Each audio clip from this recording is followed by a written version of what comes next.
Doctor Mohammad Yunus যে আপনাকে mastermind বললেন বা বললেন যে এটার মেটিকুলাস ডিজাইনটা ওর করা, এরকম একটা ধারণা যখন দিলেন, শফিক সাহেব যখন আপনার এরকম একটা ইন্টারভিউ নিলেন, মানে এইটা কি আপনার পলিটিক্যালি হেল্প করলো নাকি আপনাকে আরেকটু আইসোলেটেড করলো?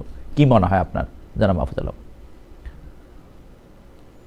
আমার না অনেক কথা তো আপনি বললেন, কিন্তু আমার যেটা আমি মনে হচ্ছে যে আমি আসলে আমার কাজটা করছি। আমি আসলে সিঙ্গেল আউট হইতেও চাই নাই, কেউ আমাকে করুক এটাও চাই নাই।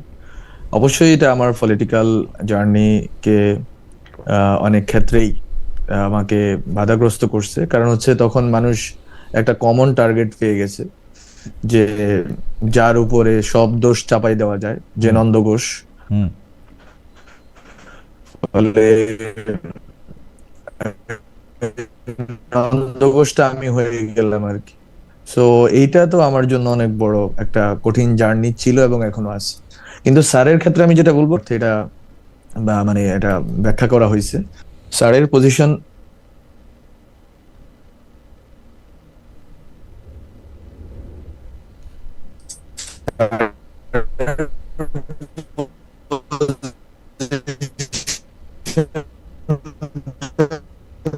খুবই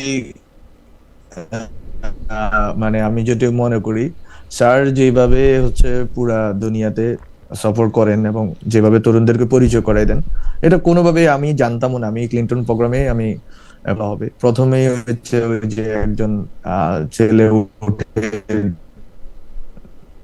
চলে গেল, সে তো একটা একটা জায়গাতে এই যে ডাক পাবো এটাও আমি জানতাম না।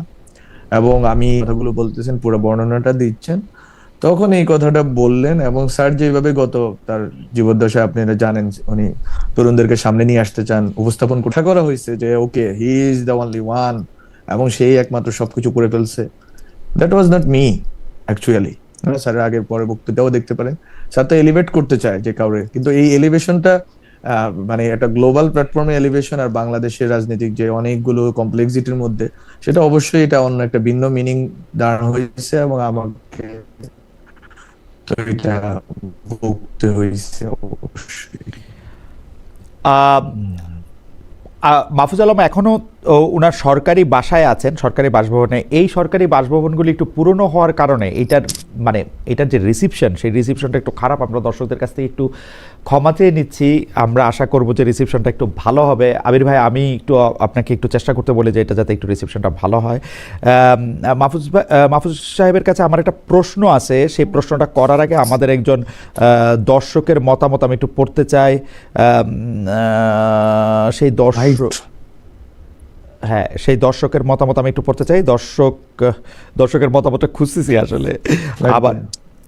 হ্যাঁ, মাহফুজ কিছু বলতেছিলেন? না না, ওকে। না, এই এত লোকেশন চেঞ্জ করলে আরেকটা হইলে সেটা আগে করা উচিত ছিল আবির ভাই। তো অনুষ্ঠানের মাঝখানে এটা লোকেশন চেঞ্জ করতে হবে না, এটা মধ্যে তা রাখেন। You have to do it like যখন এটা শুরু হয় না তখন। আমি যেটা দেবাশিস দাস উনি বলতেছেন যে খালেদ সাহেব আগে কিন্তু আপনাকে সম্মান করতাম, এখন ইচ্ছা হয় না সম্মান করতে। যাই হোক, আমি জানি না মানে জামায়াতের উনি উনি উনি উনি উনি কি প্রসঙ্গে এটা বললেন। আমি